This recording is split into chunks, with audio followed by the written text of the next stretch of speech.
মুখ্যমন্ত্রীর কড়া বার্তা, রাজ্যে তো চাহিদা রয়েছে, তারপরেও কেন আলু রপ্তানি করা হচ্ছে?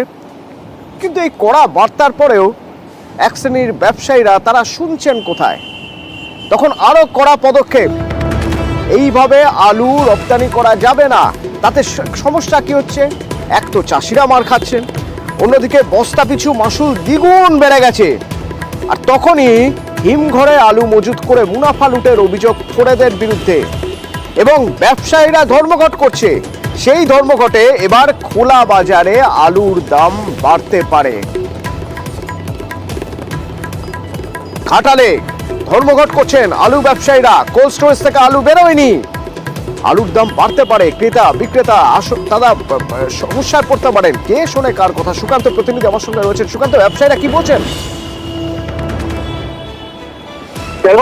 পশ্চিমবঙ্গ আলু প্রগতিশীল আলু ব্যবসায়ী সমিতি তারা অবশ্য কর্মবিরতি করেছেন। তাদের দাবি যে রাজ্যের থেকে বাইরে অর্থাৎ ভিন রাজ্যে আলু নিয়ে যেতে পারছেন না, তার ফলেই তারা মার খাচ্ছেন।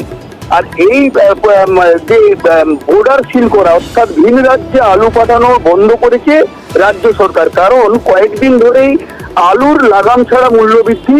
এখন খোলা বাজারে 30 টাকা করে আলু বিক্রি হচ্ছে, তাই মূল্য নিয়ন্ত্রণের জন্য এই সিদ্ধান্ত। আর এই সিদ্ধান্তের জেরেই ক্ষতির মুখে পড়েছেন ব্যবসায়ীরা। তাদের দাবি যে ভিন রাজ্যে আলু না নিয়ে যাওয়ার ফলে হিমঘরে আলু রেখে তারা ক্ষতির মুখে পড়েছেন। তাদের আরো দাবি যে কৃষকরা বেশি মূল্যে আলু বীজ এবং সার, রাসায়নিক সার, কীটনাশক, জলের দাম বেড়েছে, সেই সব করে কৃষকরা অনেক ক্ষতির মুখে পড়েছেন। কিন্তু কৃষকদের দাবি যে তাদের আলু আর হিমঘরে বিশেষ মজুদ নেই।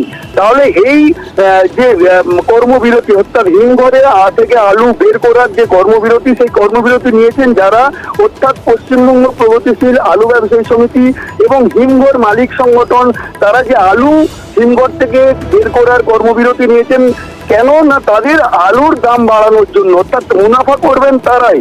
সেই দাবিতেই তারা কিন্তু হিমঘর থেকে আলু বের করা বন্ধ করেছেন এবং এর জেরে এদিকে দেখা যাচ্ছে কৃত্রিম ভাবে একটা সংকট তৈরি হয়ে যাচ্ছে।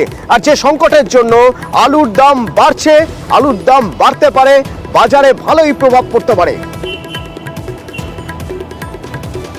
আমাদের বক্তব্য দুবার চাষ করার পরে আমাদের এবছর ফলন মার খেয়েছে।